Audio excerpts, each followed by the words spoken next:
दोस्तों नमस्कार, मैं श्यामनाथ यादव अम्बेडकरवादी। यह एक पोस्ट है, इसका लेख है मुझे मुल्ली जिहादी बोला जा रहा है। ये बोलने वाले भाजपा नेता के करीबी हैं, इकरा हसन कराना सांसद।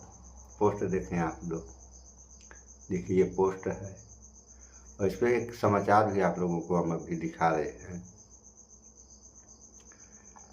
इसको भी देख लें, उसके बाद कुछ बात हो। पहले मुझे मुल्ली कहा गया, मुझे आतंकवादी कहा गया, मेरे बाप तक को गाली दी गई, मेरे भाई को कहा गया। मेरा सवाल माननीय पूर्व सांसद जी से है, क्या वो अपने समर्थक का खंडन करेंगे जिनसे वो मुझे गाली दिलवा रहे हैं? क्या उनके घर में बहन बेटी नहीं है?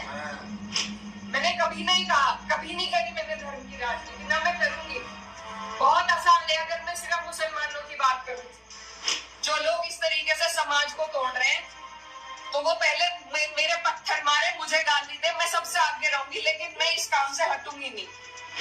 हिंदू मुस्लिम सब करने बहुत आसान है, लेकिन मैं करना नहीं चाहती। आप सब मेरे अपने हो, मैं किसी आपकी कसौटी पे खड़ी नहीं उतरी। मैं वोट मांगने की भी हकदार हूँ और आपको देना भी नहीं चाहिए। लेकिन अगर कोई आपके इलाके से कोई लड़की अगर हौसला कर रही है, आगे बढ़ती है, तो क्या उसे गालियां मिलनी चाहिए? क्या मैं आपके समाज की बेटी हूँ? कैराना से सपा सांसद इकरा हसन का एक वीडियो सोशल मीडिया पर काफी वायरल हो रहा है, जिसमें वो भावुक होकर पूर्व सांसद पर कई गंभीर आरोप लगा रही हैं। दरअसल कुछ दिनों पहले सहारनपुर के गांव में शिव मंदिर खंडित किए जाने के बाद इकरा हसन के खिलाफ भद्दी नारेबाजी की गई थी, जिससे माहौल तनावपूर्ण हो गया। अब इकरा खुद उस गांव पहुंची और भावुक होते हुए कहा कि उन्हें मुल्ली और आतंकवादी कहा गया। सुनिए इकरा हसन का ये बयान। भाई बहने, आप सभी को नमस्कार। आज बहुत ही भारी मन के साथ मैं आपके बीच में आई हूँ और एक घटना ऐसी घटी गांव में जिससे सब बहुत दुखी है, सब बहुत परेशान है। मंदिर का इस तरीके से मंदिर को खंडित करना, किसी भी आस्था की जगह को खंडित करना, ये कहीं भी बर्दाश्त के काबिल नहीं है और इसकी जितने कड़े शब्दों में वो हम निंदा करते हैं। और जो भी कोई इसका मुजरिम है, जो चले गए, ना उनका कोई हिमायती है, ना कभी किसी ने उनकी हिमायत में फोन किया। और भी कोई अगर आपको इसमें लगते हैं तो उनको भी कड़ी से कड़ी सजा मिलनी चाहिए। मेरी ये आप लोगों से बस इतनी विनती है कि यहाँ पर पूरा गांव है हमारा, हमारे पक्ष के लोग भी हैं, विपक्ष के लोग भी हैं। एक तरीका होता है आलोचना करने का, एक तरीका होता है विरोध करने का, और विरोध से किसी को आपत्ति नहीं है। लेकिन जिस तरीके की भाषा का उपयोग किया गया, जो चीजें कही गई धर्म के ऊपर, बिरादरी के ऊपर, महिलाओं के चरित्र के ऊपर, क्या हम पूरे देश में ये संदेश देंगे कि ऐसा हमारा समाज है, ऐसा हमारा इलाका है? ये मेरा आप लोगों से सवाल है। मैं जब चुनाव जीती थी तो मैं इतनी खुश थी, इसलिए नहीं कि मैं जीती, इसलिए कि मुझे सर्व समाज ने, सर्व धर्म ने, सर्व जाति के लोगों ने मुझे अपना वोट दिया था। मेरे लिए उससे बड़ी उपलब्धि जीत की नहीं थी।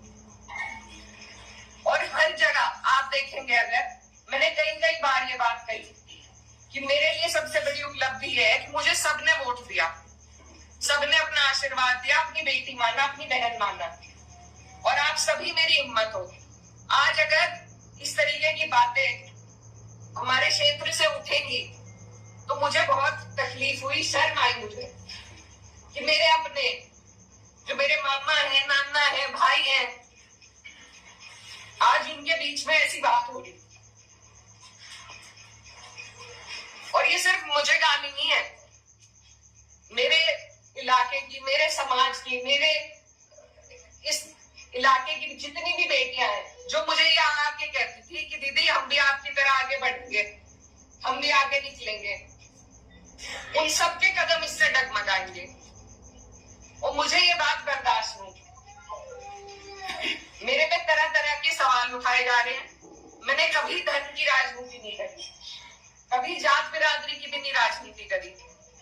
मेरे लिए सब मेरे अपने हैं। जहां जिसे मेरी जिस वक्त समस्या होगी, जिस वक्त मेरी जरूरत होगी, मैं वहां पहुंचूंगी। मेरा परिवार बहुत सालों से, लंबे अरसे से राजनीति में है, आप लोगों के आशीर्वाद से। और हमारे वहां पर बाबूजी हुकुम सिंह जी का परिवार और हमारा परिवार लगातार राजनीति में रहा। कभी वो जीते, कभी हम जीते। लेकिन मैं आज उन्हें नमन करते हुए आपको ये बताना चाहती हूँ, कभी ऐसा नहीं हुआ कि किसी ने किसी पर व्यक्तिगत टिप्पणी करी हो, किसी ने किसी को इस तरीके की ओछी बातें कही हो। तो वो एक राजनीति का स्तर था। सुनिए आप लोगों ने, जो राजनीति का स्तर ये हो रहा है मेरे काम हो सकता है कहाँ? विश्व गुरु भारत में। अगर यही सब हुआ तो विकास कैसे होगा इस देश का? अभी हिंदू मुस्लिम चल रहा है, जात पात चल रहा है, तो हिंदू मुस्लिम जात पात में ये देश बर्बाद हो जाएगा। तो इसको बचाने के लिए आप लोगों को आगे आना होगा, चाहे महिला हो या पुरुष। जब तक आप लोग आगे नहीं आएंगे तब तक यह हमारी समझ है कि इस देश का कल्याण होने वाला नहीं है। और ये सब जो हो रहा है, ये सब सही तो नहीं कहा जा सकता है, क्योंकि ये 140 करोड़ आबादी का भारत है, जिसमें सभी धर्म के लोग रहते हैं। और संविधान में भी सारे धर्मों को बराबर का दर्जा दिया गया है। तो कुछ सरफिरे हैं जो सोच रहे हैं कि सारी आज़ादी हमें मिले, औरों को न मिले। अरे क्यों औरों को न मिले? आप भी इसी देश के नागरिक हो, वह भी इसी देश के नागरिक हैं, सारे लोग तो इसी देश के नागरिक हैं। तो जो आज़ादी एक को मिल रही है, वही आज़ादी सारे लोगों को मिलनी चाहिए। होना तो ये चाहिए, लेकिन हो क्या रहा है ये आप लोगों के सामने है। इसमें कहने की कोई बात है नहीं, सब लोग देख ही रहे हैं। तो यही सब होगा तो विकास कैसे होगा इस देश का? और देश तो हमारे देखने में लग रहा है देश विनाश के रास्ते पे चल रहा है। पूरे देश में खड़बंडल मचा हुआ है। ये सब हुआ तो क्या होगा इस देश और इस देश के समाज का? इन सब बातों पे विचार आप लोगों को करना है और आप लोग करें। सो इस वीडियो में इतना ही। भाईचारा बना कर रहें, स्वच्छता अपनाएं, शुद्ध खाएं, स्वस्थ रहें, शिक्षित बने। जय विज्ञान, जय संविधान। नमस्कार।